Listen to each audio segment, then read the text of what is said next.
Did you know that today you will process more information in a single day than someone from the 1800s did in their entire lifetime? Every time you scroll through Instagram, binge YouTube, or check your emails, your brain is constantly taking in data. But the problem is that no matter how much you consume, your brain will forget up to 70% within 24 hours. And that means that most of the insights, ideas, and knowledge that could actually change your life are gone before you even get a chance to use them. This is why the most successful people don't just consume more content, they build out systems to capture, organize, and apply what matters. One of these systems is called the second brain, a powerful way to filter out distractions and focus only on what moves you forward. In this video, I will show you exactly how to build your own second brain so you can stop wasting time, retain more of what you learn, and use it to get ahead in life. Because in a world where everyone has access to the same information, the real advantage goes to those who can actually use that information. The first step in building a second brain is recognizing that your mental energy is not unlimited. Every single day you make thousands of decisions, big ones and small ones. But what most people don't realize is that every decision you make drains your brain's energy, leaving you with less focus for the things that actually matter. According to Yale research, your brain relies on glucose to make decisions, and the more decisions you make, the more energy you burn. In fact, studies show that the average person makes 35,000 decisions per day, and once your mental energy is drained,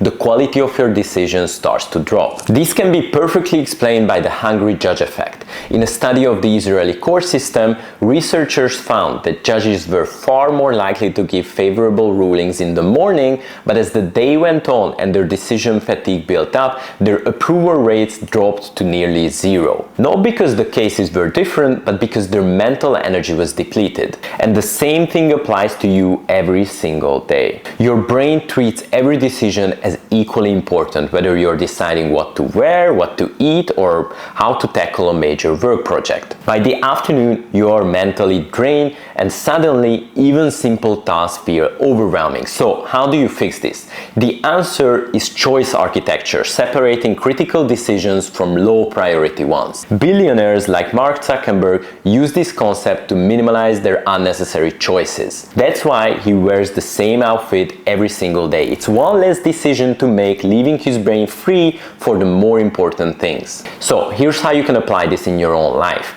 Plan ahead. Decide your top priorities the night before. This way, your brain doesn't waste energy in the morning figuring out what to focus on. Batch similar decisions. Don't decide what to eat 3 times a day. Meal prep once a week. Don't check your emails randomly, set specific time slots. When you group decisions together, you preserve your mental energy. Automate repetitive tasks. Dr. Roy Baumeister's research shows that habits reduce decision fatigue. The more you automate your daily routines, like setting workout schedules or limiting social media use, the more mental energy you have for important work. But decision fatigue is only one part of the problem. Your second brain also needs to account for 2 other major factors: how you manage your time and how you manage your energy. First, let's start with the perception of time. Most people think that filling their day with back-to-back tasks is the key to productivity, but the truth is that it's not about how much time you have, but how you experience it. Research from the University of California shows that time doesn't feel the same for everyone. It actually changes based on what you're doing. The underlying reason for this happening is something called the flow state, a concept first introduced by Professor Mihai Csikszentmihalyi. Flow state is when you're so immersed in an activity that time seems to either speed up or slow down. That's why a 2-hour Netflix binge feels like 20 minutes, while 20 minutes of focused work can feel like an eternity.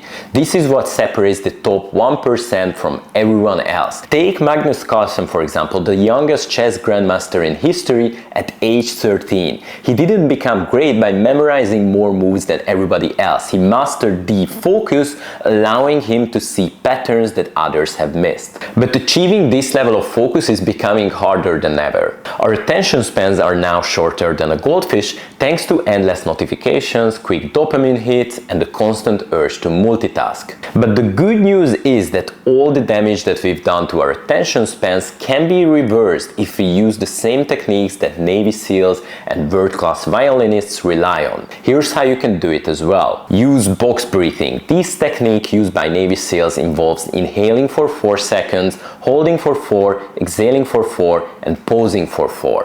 This simple breathing pattern helps reset your nervous system, allowing your brain to block out distractions and enter a focused state faster. Follow the 90-15 rule. Research on elite violinists found that their most productive practice sessions lasted 90 minutes, followed by a 15-minute break. The same applies to any type of deep work. Your brain works best in focused sprints, not endless marathons. Eliminate quick dopamine.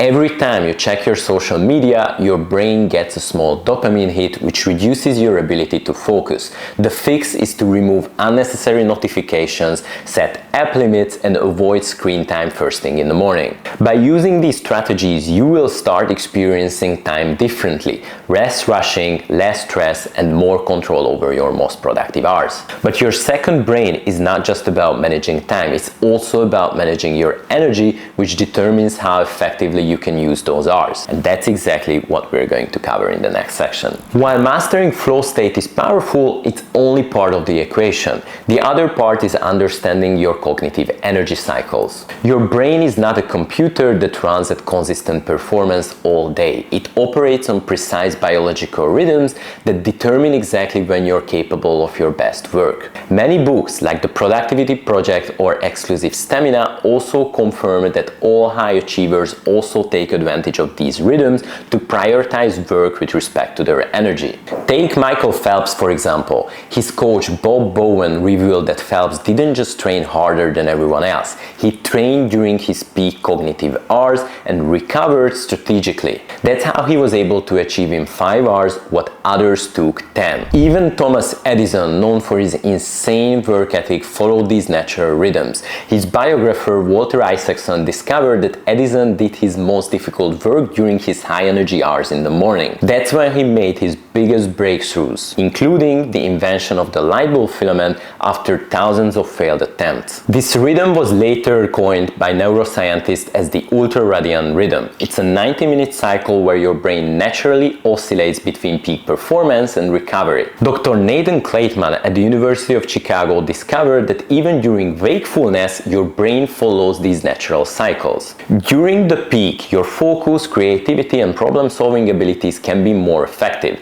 Ignoring these rhythms is like trying to drive with your parking brakes on. You will still move forward, but you're fighting against your own biology. So, how do you harness these energy cycles to build your second brain? First, track when you naturally feel the most alert, creative, and focused. For most people, this peak occurs 2 to 3 hours after waking, but your pattern might differ. This window is your cognitive goldmine. Second, protect these peak hours ruthlessly. Schedule your most challenging and most important work during this time. No meetings, no emails, no distractions. This is not selfish, it's strategic. You're using your biological advantage to create your best work. Third, learn to recognize that your energy dips and use these strategically. When your focus naturally wanes, switch to simpler tasks that still move you forward, like organizing information, responding to communications, or reviewing your completed work. So now that you have structured your decisions,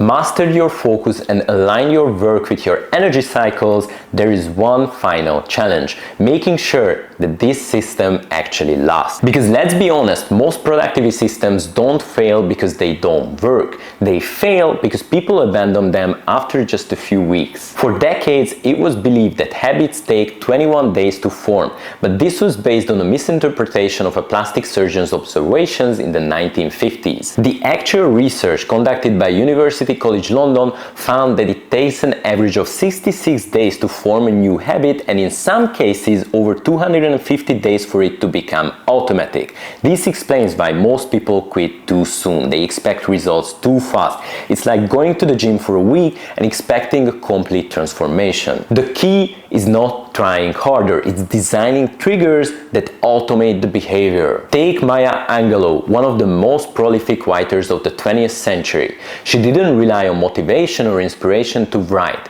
She followed a strict routine, waking up at 5:30, having coffee at the same time and going to a small hotel room where she wrote every single day. This environmental trigger signaled for her brain that it was time to work. Stanford psychologist Dr. Beiji Fogg found that the best way to build lasting habits is to attach them to existing routines. This method is known as implementation intentions. So here's how you can do the same. Attach new habits to existing ones. If you already drink coffee in the morning, use this time to review your key tasks for the day. Attaching a habit to something automatic makes it easier to follow through. Reduce friction in your environment. If you want to focus better, don't rely on willpower. Optimize your surroundings. Keep your workspace organized, put distractions out of sight, and set up everything you need before you start working. Use temptation bundling. Pair something you want to do with something you need to do. For example, only allow yourself to listen to your favorite podcast by organizing your notes or reviewing tasks for your second brain. This creates a reward loop that reinforces the habit. So there you have it, the complete system for building your second brain. By structuring your decisions, mastering your focus,